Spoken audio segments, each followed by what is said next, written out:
Este programa presenta opiniones políticas de los presentadores e invitados. tvGT Noticias no asume responsabilidad por las opiniones expresadas que no reflejan necesariamente nuestra postura.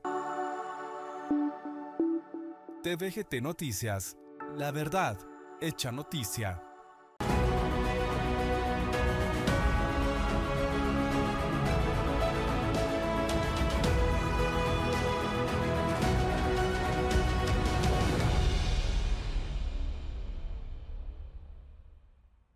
Buenas noches Guatemala, mi nombre es Luis Alberto Lima, bienvenidos a un nuevo episodio de Factor Seguridad por tvGT. En esta ocasión en Factor Seguridad vamos a platicar con un experto y analista en temas económicos y en temas de desarrollo humano, un experto en economía, en finanzas, en administración, es miembro de la familia de tvGT, es el licenciado Carlos Córdova. Gracias, Carlos, por estar aquí con nosotros. Vamos a tomar hoy un programa que va a ser una mezcla de dos temas. Vamos a hablar acerca del tema de la violencia y el impacto que la misma genera en la economía, en sus diferentes niveles o en el ecosistema de la economía. La violencia es sin duda uno de los grandes problemas que este gobierno no ha sabido resolver, que también ha sido problema de otros gobiernos, pero vemos que ahorita se está intensificando más.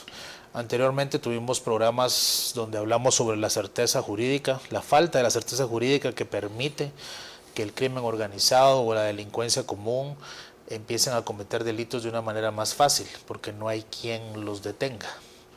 Entonces, en el momento en que no hay una autoridad y no hay un respeto a la ley, se empiezan a afectar otros factores de la sociedad.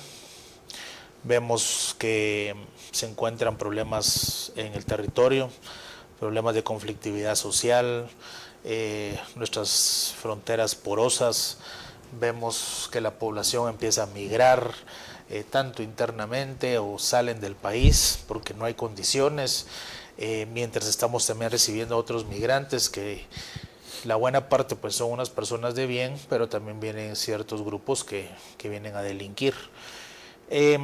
También vemos una ausencia o una coherencia en la generación de leyes desde el Congreso de la República para poder generar un estado de armonía. Más aparte, que las leyes que ya tenemos, las mismas autoridades las conocen y los ciudadanos tampoco. Hemos hablado que se acaban de cumplir 40 años de tener esta Constitución Política de la República de Guatemala, que técnicamente está bien elaborado, pero hay algunas personas que quieren iniciar procesos de reformas a la misma, cuando lo que se tiene que hacer es cumplir con lo que dice la ley. La ley, la Carta Magna, las leyes ordinarias, los códigos y reglamentos. Carlos, gracias por estar aquí con nosotros en Factor Seguridad. Realmente es un gusto tenerte por acá y que nos puedas hablar en torno a la economía, a la libertad de mercado y cómo el flagelo de la violencia está afectando no solo al ciudadano de a pie, a nivel de su economía personal, sino que también está afectando otros niveles de la economía. La primera pregunta que te quiero hacer es, vamos a empezar de afuera para adentro.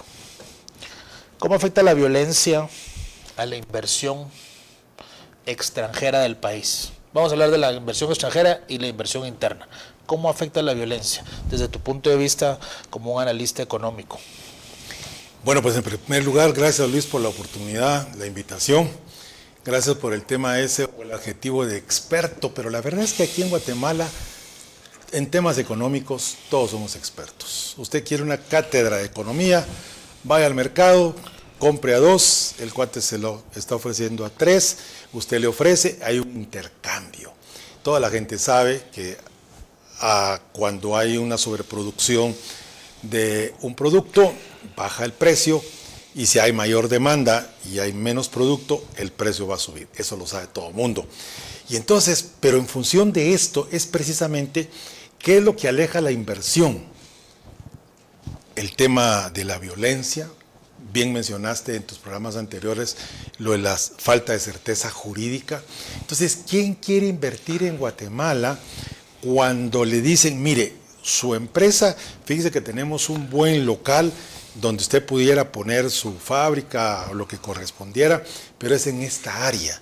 Y entonces resulta que esa área es un área complicada porque está cerca de un área roja, porque no hay acceso bueno, antes teníamos problemas de conectividad, hoy eso ya se ha de alguna forma superado bastante bien, pero el problema sigue siendo hoy la crisis del irse de un lado a otro, independientemente de que hay extorsiones, y para empezar, ahí es lo primero que le va a afectar a cualquiera que quiera invertir.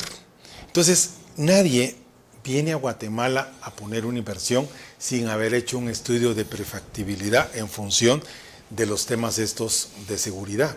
Eso, yo he visto algunos, yo he sido partícipe de algunos, unos de manera formal y otros informal, donde te preguntan, mire, ¿y usted qué piensa sobre esto? ¿Verdad? Entonces va uno y empieza a platicar, mire, podría ser esto, podría ser lo otro. Conclusión, mis estimados amigos, el tema de la falta de la certeza jurídica, agregándole al tema de la falta de seguridad, es una cosa complicadísima, sobre todo en el tema de las extorsiones. Entonces, viéndolo desde afuera, ¿por qué tengo que ir a invertir a un país que es un mercado espectacular, el más grande de Centroamérica y del Caribe?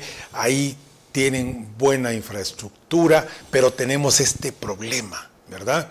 Hay una población, hay un mercado ahí de 18 millones de habitantes que nos interesa, y si lo sumamos con Centroamérica estamos hablando de más de 40 millones de mercado. En fin, hay una serie de factores que se toman en cuenta, pero que el tema seguridad te bota la intencionalidad. Claro, sí, y lo hemos hablado aquí a lo largo de la vida de este programa de Factor Seguridad.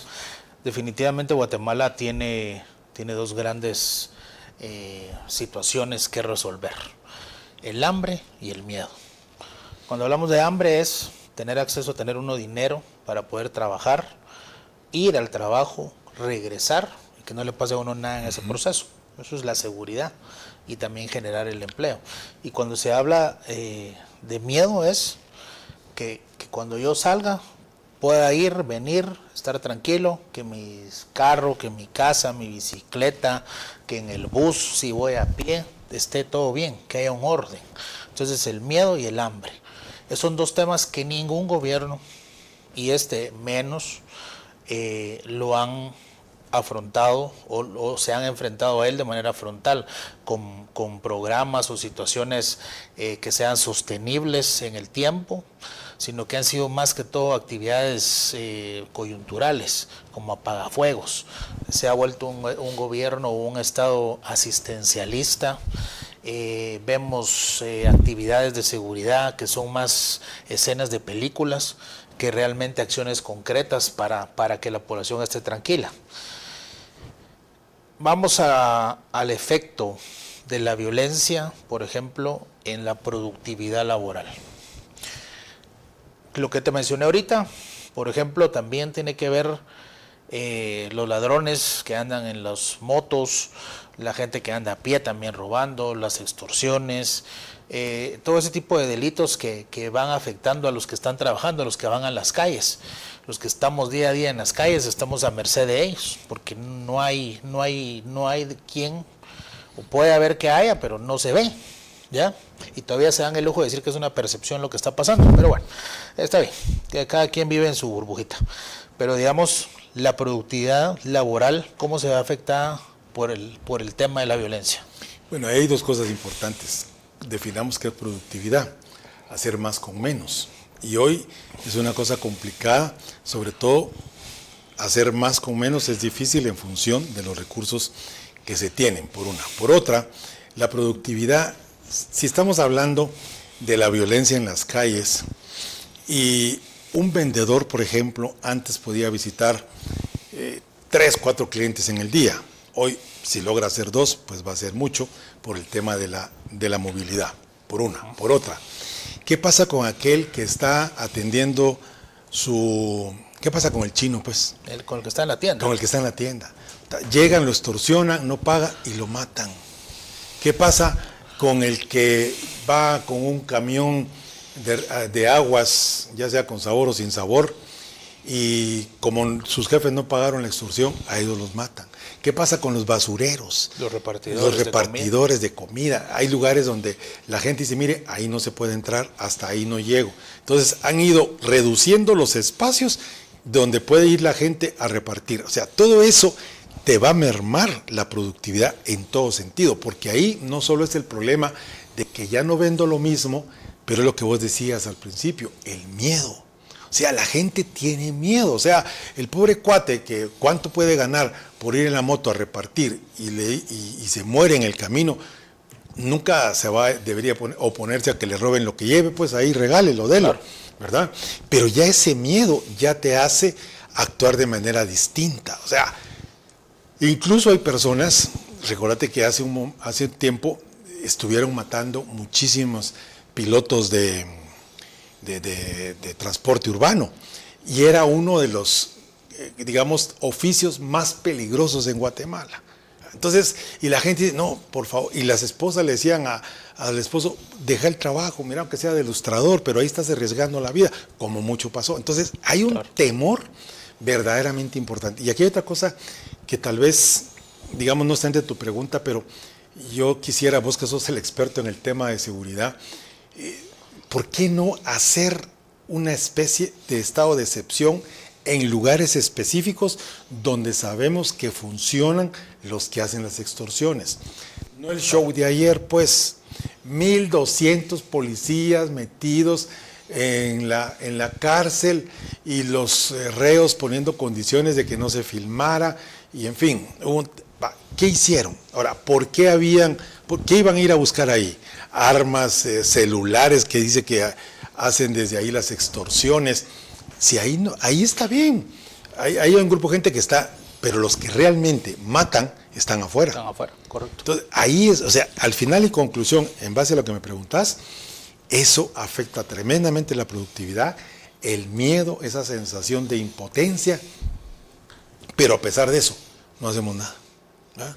Lo aguantamos, pues, como población, sí, y somos incapaces de ir a decirle al ministro que su percepción está equivocada. Sí, y fíjate que, por ejemplo, te das cuenta el hilo que llevamos. El tema, por ejemplo, bueno, un país que no tiene unas reglas claras de juego para venir a invertir, se vuelve un país que nadie quiere tocar. Si no hay garantías para poder uno instalar su negocio aquí, es un país que no se quiere tocar. Vemos, por ejemplo, las alertas de Estados Unidos, donde es permanente, que se le dice al ciudadano americano, miren, tengan cuidado cuando van a Guatemala. ¿Por qué? No saquen su pasaporte, saquen una copia, lleven poco dinero. O sea, ellos están de una vez informándole a qué se van a enfrentar. Entonces, ¿cómo queremos nosotros salir adelante como país con todas las riquezas que tenemos? Si ya estamos vistos de una manera negativa. Pero entonces vamos a bajar otro nivel más en los temas de economía del país. Aquí han venido personas de las gremiales de Cámara de Comercio que buscan fortalecer la economía formal, ya que la economía informal pues genera otra serie de esquemas, la piratería, copias o imitaciones, el contrabando, efectos de tener esos productos que puedan ser dañinos para la salud, etcétera. Pero es una realidad que la sociedad guatemalteca, la buena parte, vive en la economía informal. Entonces, ¿qué pasa cuando la violencia ataca a la economía informal? Porque las grandes empresas, pues tendrán sus medidas de seguridad, sus directores de seguridad, sus agentes, que es un gremio que está creciendo. Hay cámaras, hay tecnología, luces, alarmas, sensores de movimiento, lo que sea. Pero la economía informal, que es el mayor volumen de gente en Guatemala, ¿qué hace contra la violencia? Es el 70%, ¿verdad? La economía informal es el 70%. Y bueno, la economía informal se ve afectada por las manifestaciones de cualquier tipo, sobre todo cuando pasan por los lugares donde ellos están. Tienen que recoger sus ventas. Vimos en el 2023 como un grupo de terroristas prácticamente hicieron que cerraran los mercados, que cerraran los negocios formales, pero los mercados es un negocio informal. Y eso es interesantísimo porque ahí vemos cómo un negocio tan informal, es que dentro de la formalidad está la informalidad. O sea, hay una formalidad de un espacio físico, llámese terminal, llámese Segma, ¿verdad? Sí. Esa es la formalidad. Aquí hay un espacio físico. Pero dentro de ellos, nadie factura. Eventualmente lo que compren, a su proveedor sí le tienen que facturar, pero ellos al final no lo hacen. Ahí se pierde una serie de impuestos. Pero ¿qué es lo que sucede? Nadie ha logrado decirle, plantearles, porque ese es uno de los temas por los cuales yo a veces soy criticado cuando me dicen, es que vos sos profesor. Sí, menos mal, yo tengo que explicar las cosas detalladamente. Claro, no soy profesor de párvulos, pues, pero hay que explicar cómo es que el proceso se va a dar. Y el tema económico es una cosa fácil de entender, pero complicada cuando lo mezclas con la política. Por supuesto. Entonces, el tema de querer formalizar a la informalidad es un tema político. ¿Por qué? Porque entonces aparece que lo que quieren son impuestos, y esos impuestos ya sabemos que nunca han sido usados de la mejor manera, entonces la gente se va a resistir. Hay gente que igual, si pudiera, no paga impuestos, pero entonces la conclusión es cómo esa informalidad se ve afectada por la violencia, pero son tan capaces, porque vos ves hoy que hace ya algunos años en muchos de los mercados no hay raterismo, ¿ya? O sea, no digo ladrones, rateros, ya no hay. ¿Por qué? Porque aparecen cámaras hoy, porque aparecen rótulos que dice inquilinos organizados. Y hay otros lugares donde dice ladrón visto, ladrón muerto. Entonces no se aparecen. Claro. Entonces, pero ellos tienen su propia, que no debería ser, pues, ¿verdad? Porque ese es casi como un estado dentro de otro estado. Tienen su propia legislación, llamémosle de esa manera, sus propias normas. Hasta su propia guardia pretoriana. Exactamente. Entonces, eso es el efecto que produce en la economía informal todo el tema de lo que es la inseguridad. Porque ahí estamos hablando de los mercados. Pero ¿qué es lo que pasa cuando el cuate en el camino es asaltado antes de llegar a su punto de entrega?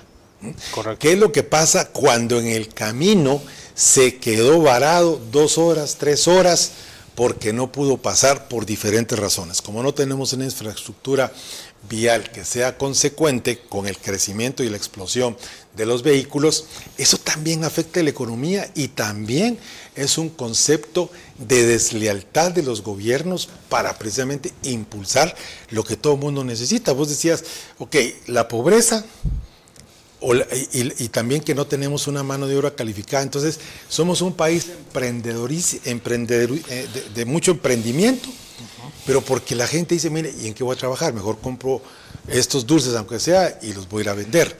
Si tuviéramos una mano de obra calificada, y también mencionaste el tema asistencialista, ¿verdad? Los gobiernos creen que la solución es el tema de darle a la gente algo para que resuelva su vida hoy, pero no va a resolver su situación económica del futuro. Entonces tenés que capacitar a la gente, tenés que darle una mano de obra.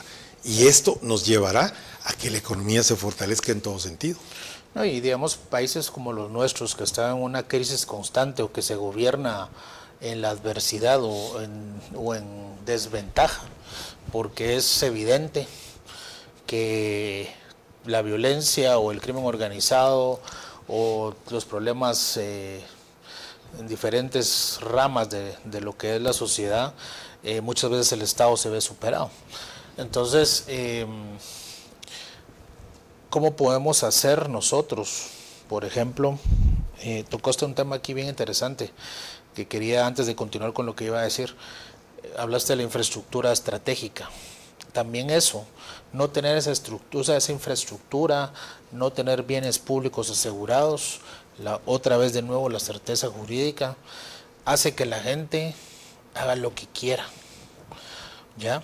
Entonces vemos ahora cómo en ciertos puntos de la República, en vez de entregar al ladrón, mejor lo quemamos, ¿no? O sencillamente, como comentabas, ladrón visto, ladrón muerto. O sea, ya no interesa entregar a la autoridad y que se haga un debido proceso ni nada de esto, porque ya la institucionalidad está mermada, o sea, no hay confianza.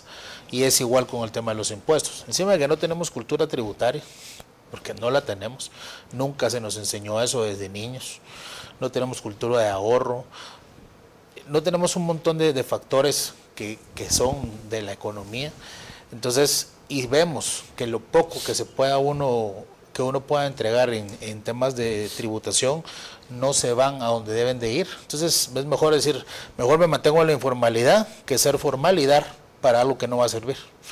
Pero bueno, ¿cómo ves vos las consecuencias de la violencia en la infraestructura y en el ataque a lo público? Porque hemos visto patrullas quemadas por la población, hemos visto sabotaje de instalaciones, toma de aeropuertos, toma de carreteras, toma de fronteras, o sea, es una anarquía absoluta.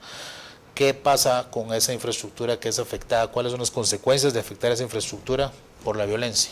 Bueno, esto me recuerda algo también en años anteriores que, obvio, los que tienen 30 años o menos no saben, pero aquí hay todo un tema de cultura de destrucción, porque hoy quienes nos gobiernan o son familiares o son descendientes de personas que estuvieron ligadas, y algunos todavía compañeros de cierta edad participaron en la guerrilla, y en aquel entonces el objetivo era destruir la infraestructura del país.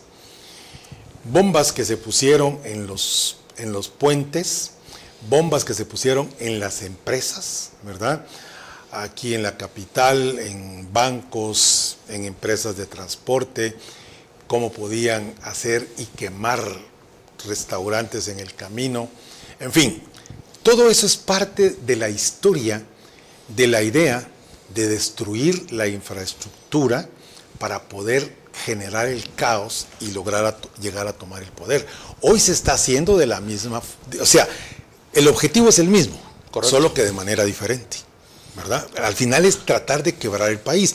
Y si te das cuenta, hoy no va a haber ni un solo kilómetro, de construcción este año, porque no hay ningún evento levantado.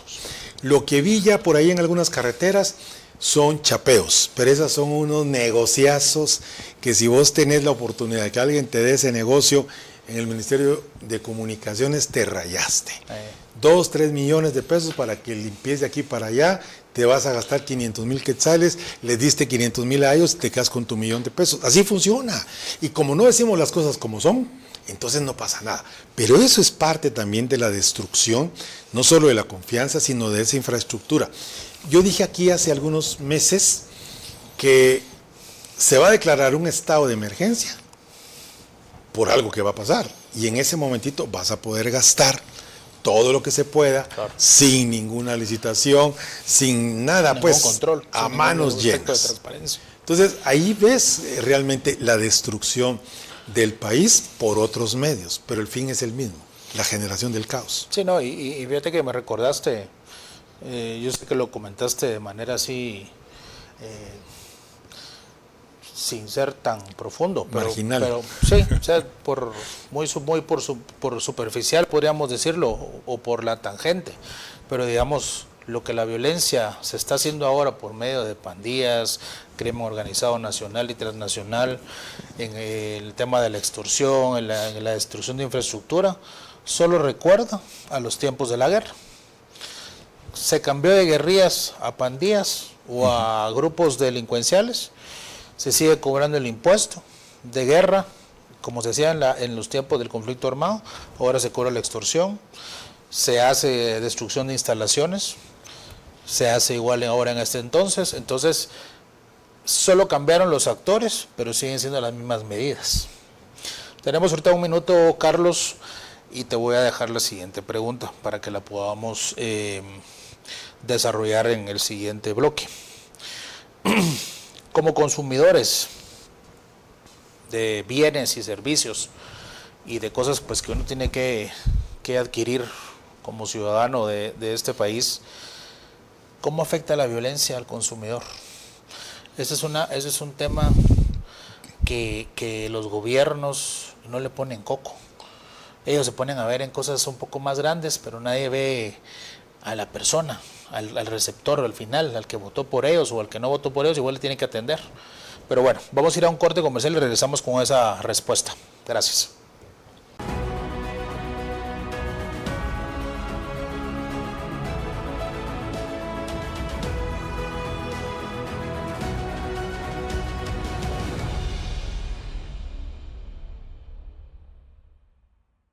Este programa presenta opiniones políticas de los presentadores e invitados. tvGT Noticias no asume responsabilidad por las opiniones expresadas que no reflejan necesariamente nuestra postura.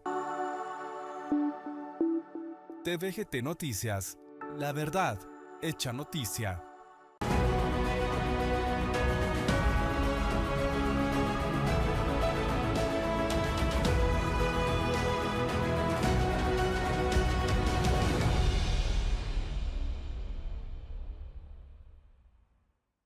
Gracias, esto es Factor Seguridad. Mi nombre es Luis Alberto Lima. Continuamos con el segundo bloque hablando sobre economía y el impacto de la violencia sobre la misma. Estamos con Carlos Córdova, que es un analista político y económico que tiene un programa acá en tvGT.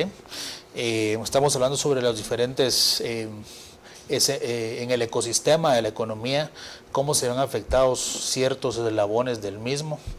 Quedamos con la última pregunta, Carlos, que era sobre la confianza del consumidor. Viendo esto, de que si hay violencia, el consumidor puede reducir su necesidad o demanda de bienes y servicios. ¿Qué hacemos en ese aspecto? Mira, hay cosas muy interesantes porque la violencia en términos generales afecta al consumidor y los aleja. Por eso, en la primera parte hacía algún comentario respecto a cómo en los mercados se han organizado precisamente para que la gente pueda llegar a comprarles ahí y estén tranquilos, aquí no pasa nada. Pero hoy ni en los centros comerciales está seguro, porque ahí llegan a matar a la gente. Las posibilidades de que una bala perdida te pase llevando, incluso asaltos que han habido dentro de centros comerciales. Entonces esto lógicamente afecta, y aquí hay una cosa muy importante, como esto aleja al consumidor, muchos de estos centros tratan, y a veces lo logran, creo que la mayoría de las veces lo logran, que no aparezca la noticia, ¿ya? O sea, se perdió. O sea, el tema, digamos que no era necesariamente violencia, pero que era un tema dramático de lo que pasó, se recuerdan ustedes, creo que fue el año pasado, aquel centro comercial que está en la Roosevelt, pues eso no se pudo esconder, era demasiado obvio. Pero otros temas que roban en los parqueos de los centros comerciales, sobre todo esa parte le han puesto mucho coco en centros comerciales para que la gente tenga la confianza de dejar su carro. Correcto. Pero al final y como conclusión, en función de la pregunta, es que cualquier cosa que afecte la seguridad de mi familia, principalmente, o sea, cualquier padre de familia no quiere ir a ningún lugar donde exponga a sus hijos. Totalmente. Uno en lo personal puede eventualmente correr algún riesgo, pero sabe que va solo, puede uno pensarlo, si el caso fuese extremo, ¿no? Pero al final y como conclusión, volvemos, y vuelvo a usar la palabra que mencionaste anteriormente, el temor aleja todo, el temor aleja la inversión, el temor aleja a los consumidores, el temor baja la productividad de las personas, porque una persona con miedo ya no funciona igual. Entonces, al final, y les puedo garantizar que mientras no haya un ambiente de sosiego, donde creamos que aquí no pasa nada, donde veamos a una radiopatrulla y le digamos, mire señor, fíjese que tal cosa pasó, y el otro diga, claro que sí estamos para servirle, señor ciudadano, pero no, hay gente que prefiere no avisarle a la policía. Claro. ¿Verdad? Entonces, eso es bien complicado. Una anécdota rapidita, hace algunos años yo iba saliendo 4 de la mañana del hospital de haber dejado a mi hija por un accidente que tuvo, Y entonces, pues salí de ahí, iba para mi casa, pero se me ocurrió bajar el vidrio. Y en eso me vio una radiopatrulla, porque iba yo con el vidrio bajo. Si hubiera ido con el vidrio subido, no pasa nada. Pero como me vio con el vidrio bajo, entonces se acerca detrás y me dice, ¿de dónde viene? Me molestó la pregunta, pero me tranquilicé. Entonces le dije, bueno, me dice, ¿de dónde viene? Viene en estado de ebriedad. Callado me quedé y le dije, ninguna de las dos cosas, vengo del hospital porque mi hija tuvo un accidente. El tipo ya cambió. Pero lo que quiero referirme es que por qué me tenía que detener solo porque me vio solo, porque eran las 4 de la mañana y porque pudo asumir que yo era una presa, ¿verdad? También preguntarte también a dónde se dirige o de dónde viene, o sea, sí. a ellos no les interesa eso. No, es un abuso. Y digamos, eso ha estado pasando mucho y hay denuncias ya en redes sociales sobre la forma o los protocolos que las autoridades tienen hacia las personas que van conduciendo. O sea, en automático le dicen, bueno, ¿usted a dónde va? Claro. No han visto si uno está solvente, si esos papeles están en orden. ¿Qué les interesa a ellos saber eso? A ellos les interesa saber que la persona lleve su licencia, su vehículo esté en orden y que esté sobrio. Y ahí a donde vaya es... O de donde venga. Sí, o de donde venga, eso no es problema de ellos, ¿ya?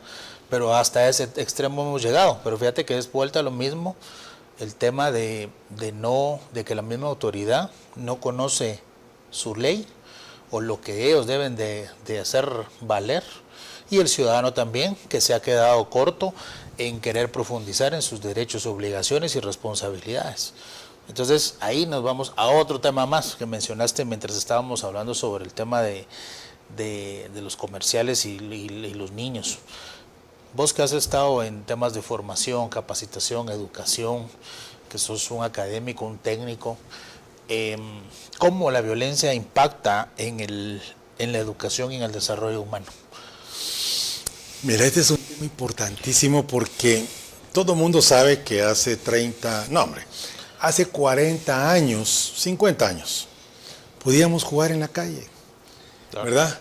Y entonces uno pasaba una gasolinera y agarraba el chorro y se tomaba el agua, no estaba preocupado, jugaba uno en la calle. Pero hoy los niños viven dentro de rejas, guardados en colonias con un área perimetral.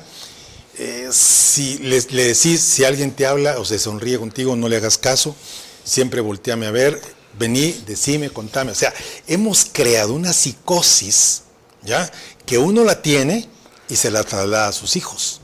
Correcto. En mi caso, a mis nietas también, ¿verdad? Yo voy diciéndole, miren muchachos, vengan para acá, háganle caso a sus papás. Entonces, todo ese es un tema que afecta definitivamente la salud mental.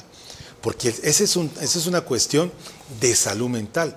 No tenemos la libertad, y esa es una de las cosas importantísimas. Cuando perdés la libertad de locomoción, cuando tenés que estar preocupándote y voltear a ver que no te venga siguiendo alguien, claro, cuando tenés que decir, mire, aquí tenga cuidado porque ese tiene mala cara. O sea, si hubiese una certeza, una seguridad en que nosotros tenemos como país un tema de seguridad, en el que además, aquí hay una cosa muy importante, Luis, porque el asunto, como yo insisto y he dicho muchas veces, en función de mis actividades académicas y capacitaciones, sobre todo la que tenemos un proyecto, desde mi personal punto de vista, muy interesante para las empresas, cuando le decimos, mire, lo que tenemos que hacer es cambiar la psiquis del personal.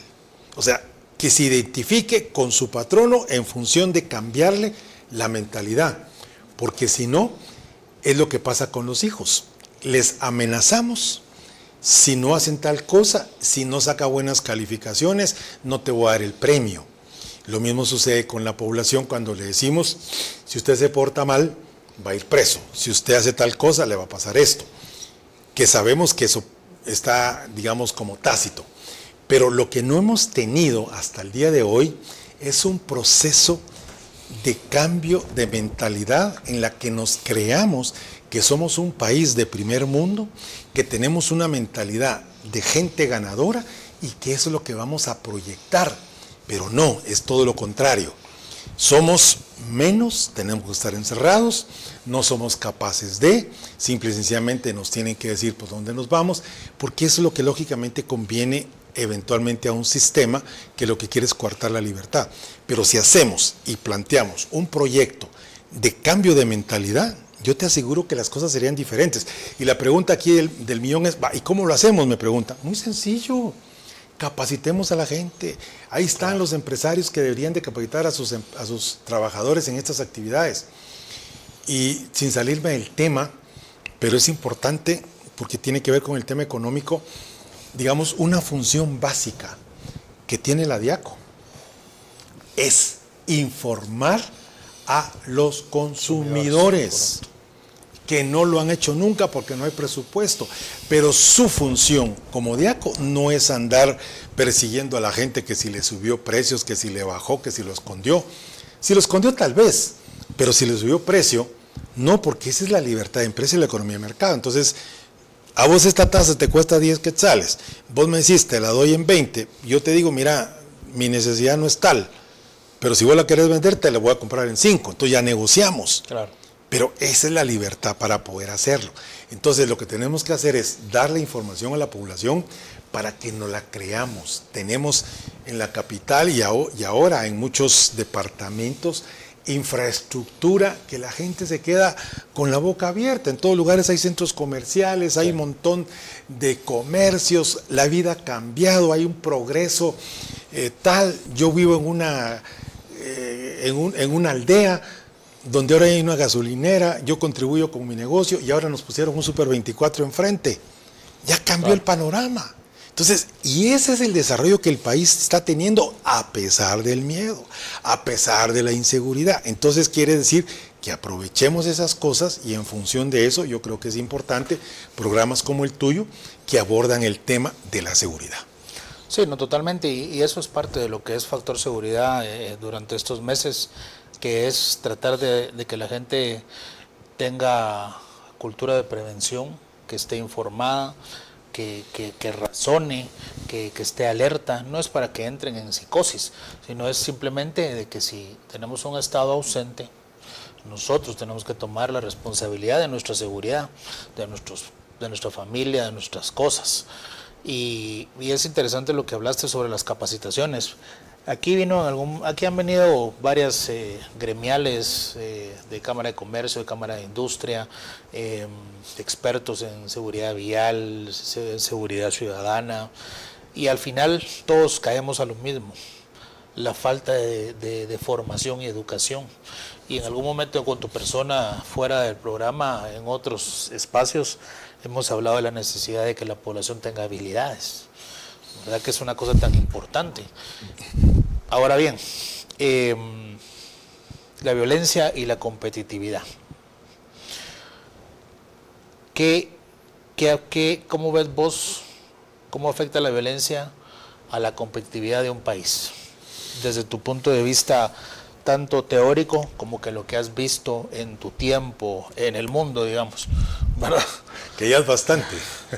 Y es interesante porque mira que el tiempo va evolucionando y claro, la tecnología y las formas de hacer las cosas, ¿verdad? Entonces es interesante poder hacer un análisis comparativo, ¿verdad? De cómo han sido las cosas antes, cómo son ahora, si han mejorado, han empeorado, seguimos igual, ¿qué?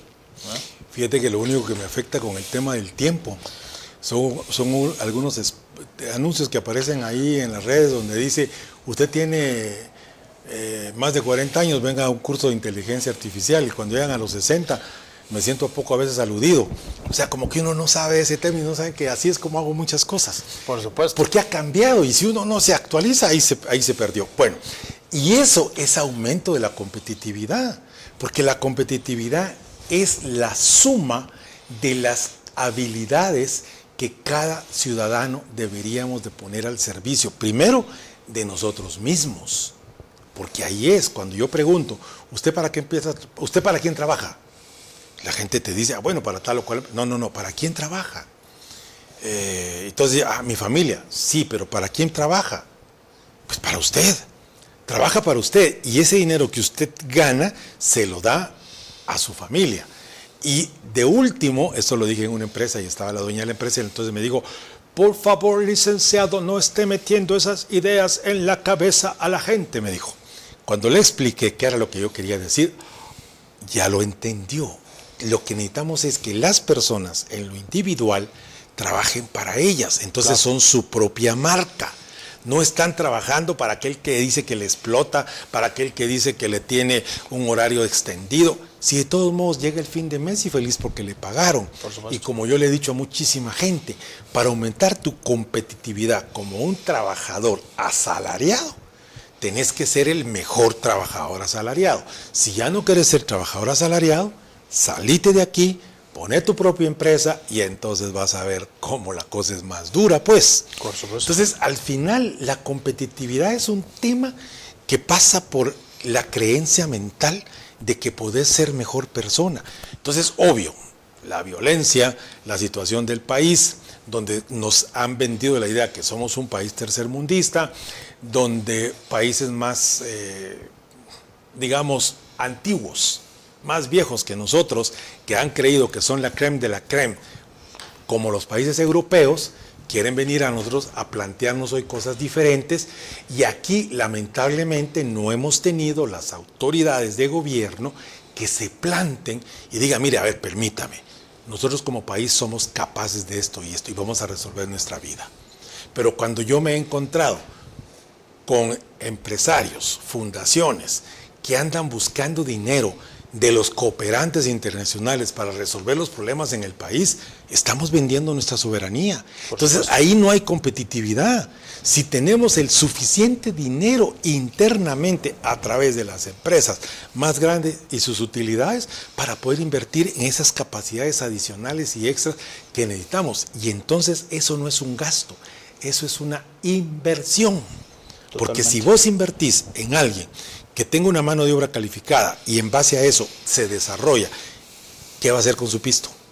Comprarte. Por supuesto. Va a demandar más productos y lo que necesitamos es eso. Así es que al final la competitividad en dos platos es aumento de un deseo mental de ser mejores y obviamente tener el apoyo institucional para que el clima de negocios sea mejor. No, totalmente. Así es, así es. Hay otro tema más aquí que ya lo hemos tocado.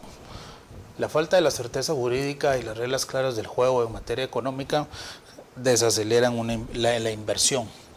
La falta de políticas fiscales, tributarias, políticas públicas en materia económica también hacen que el crecimiento económico no avance, porque no hay una planificación estratégica.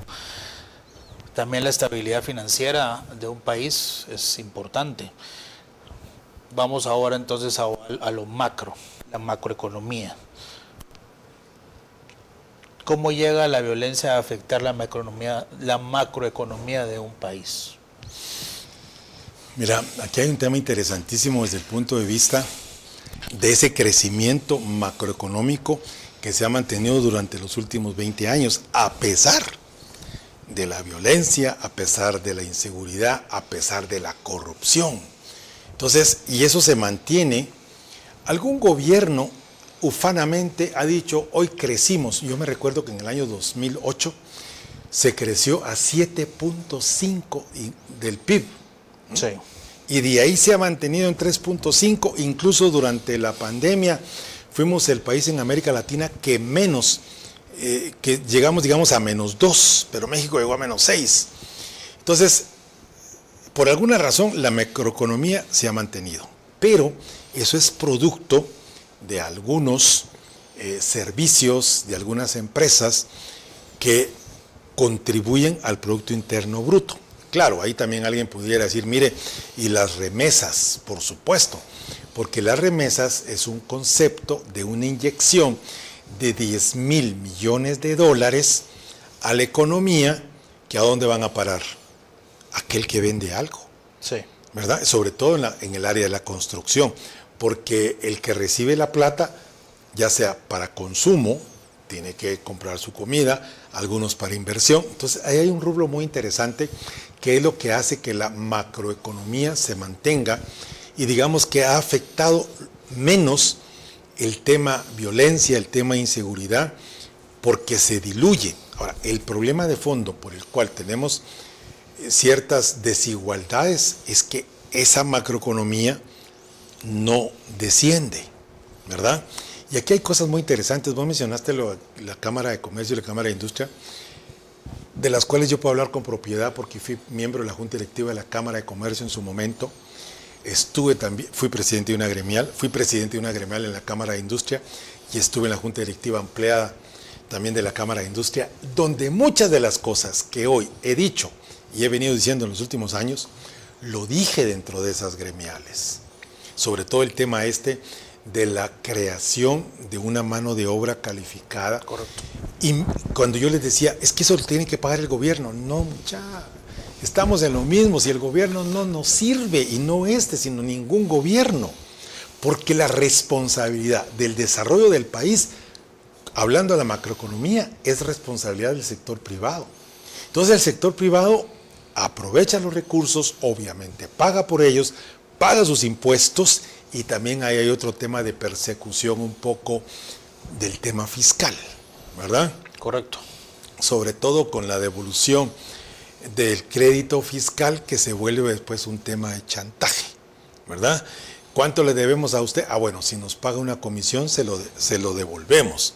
Y si le exoneramos tal o cual cuestión, porque esa es una prerrogativa que tiene el presidente de la República, cosa que no debería ser, pues. Si están los juzgados, si fue condenado porque hizo, porque fue lo otro, pues ahí deberíamos determinar. Conclusión, el tema macroeconómico creo que está salvado por el momento. Obviamente siempre hay algún efecto que pueda complicarnos la vida porque hay un ataque constante, ¿verdad? Entonces hoy, a pesar de las circunstancias, a pesar de tener 30 barcos en cola esperando ser atendidos en el puerto, a pesar de trasladarnos en 8 horas desde el puerto hasta la capital y en 12 para poder llegar al otro lado del Atlántico, algo que pudimos haber hecho en 3 horas nada más, si hiciéramos una línea recta para conectar los dos puertos, pero no se ha podido porque el canal interoceánico no hay forma, que contribuiría no solo a la parte macroeconómica, sino también a la economía, a la micro. O sea, este tema interesante de la economía y la seguridad, les puedo asegurar, estimados amigos, Luis, que va de la mano. Una sin la otra no funciona. Ahora bien, bueno, ya viste que hemos tocado competitividad, macroeconomía, economía informal, el desarrollo laboral, el desarrollo humano. Todo esto es un ecosistema de la economía. Y entonces vamos a la conclusión. ¿Cómo un fenómeno como la violencia puede afectar tantas cosas? ¿Ya? Y ahorita hicimos casi que un análisis bien corto de que si se combate la violencia como debe ser, todos los sectores que hoy hablamos no van a ser afectados. Ahora bien, yo no soy experto ni conocedor de la economía, realmente yo sí me considero nulo. Aquí estoy hablando porque hice mi tarea, ¿no? Para poderme llevar aquí con tu persona. Pero digamos, yo he visto esos como rankings internacionales que salen y que le ponen a Guatemala como aquel paraíso y aquella cuestión así bien, cuando nosotros aquí que estamos en el campo de batalla, por así decirlo, vemos otra cosa. ¿Por qué crees que esto está sucediendo? Porque, como vos mismo decís, la macroeconomía, a pesar de todo lo que sucede, se mantiene. Pero, digamos, también se nos trata como de persuadir, si se quiere ver así, con ese tipo de rankings, diciendo que estamos bien, que tenemos unos sistemas financieros estables, bancarios, etcétera, etcétera. O sea, ¿a qué crees que es eso? O sea, bueno, lo que pasa es que es un tema de cumplimiento de obligaciones. Entonces, tenemos 30,000 millones de quetzales en ahorros. O sea, si el gobierno, que no le conviene, si le hubiera convenido, no sé qué hubiera hecho, pero que no le conviene, digamos, caer en mora con los compromisos internacionales que se tienen. Entonces, cuando ven que la macroeconomía está creciendo, cuando ven que hay un grupo de empresas que no son muchas, porque las puedes contar con los dedos de la mano, pero que tienen inversiones no solo en Guatemala, sino que muchas de esas empresas guatemaltecas tienen inversiones en el extranjero y hay otras empresas extranjeras que tienen ahora inversiones en Guatemala, y entonces ese clima de negocio, o sea, es como en el mar. vos ves el mar en calma, que es la macroeconomía en Guatemala. Pero en el mar se dan unas tormentas violentas en el fondo. Correcto. Y aquí entonces nuestras tormentas violentas están en ese fondo microeconómico de inseguridad, de chantaje, de una serie de persecuciones, de miedo, donde las mismas autoridades que deberían de ser las que ayudar a combatirlas son parte de. Entonces, en la parte de arriba, donde el mar está en calma, ahí es donde nos visualizan. Entonces nos dan una buena calificación de AA, AAA. ¿Por qué? Porque pagamos, porque ven una macroeconomía estable. Y eso es lo que les interesa, porque al final es un factor de riesgo el que se está contabilizando. Correcto. No entran a conocer, digamos, la situación de la gente que vive en el interior de la República o que vive en un barranco. Eso no les preocupa a ellos. Lo que les preocupa es el hecho que arriba está en calma. Ok. Pues bueno, tenemos 30 segundos, Carlos. De verdad ha sido muy enriquecedor esto. Espero que la población que nos está viendo se involucre más en los temas. Yo solo quiero agregar 4 puntos que son importantes al final como conclusión de todo esto. Fortalecer el sistema de seguridad y justicia es vital. Invertir en la educación y en el desarrollo humano es fundamental. El fomento a la inversión y al crecimiento es clave. Y finalmente, proteger la infraestructura y los bienes públicos. Hemos llegado al final, Carlos. Gracias por tu atención y tu conocimiento. Esto fue Factor Seguridad. Muy buenas noches, Guatemala.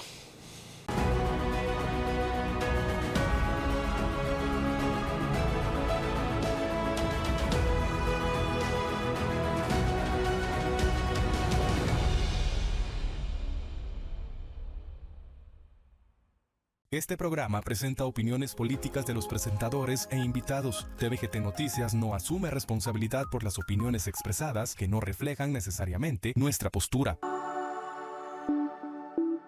tvGT Noticias, la verdad hecha noticia.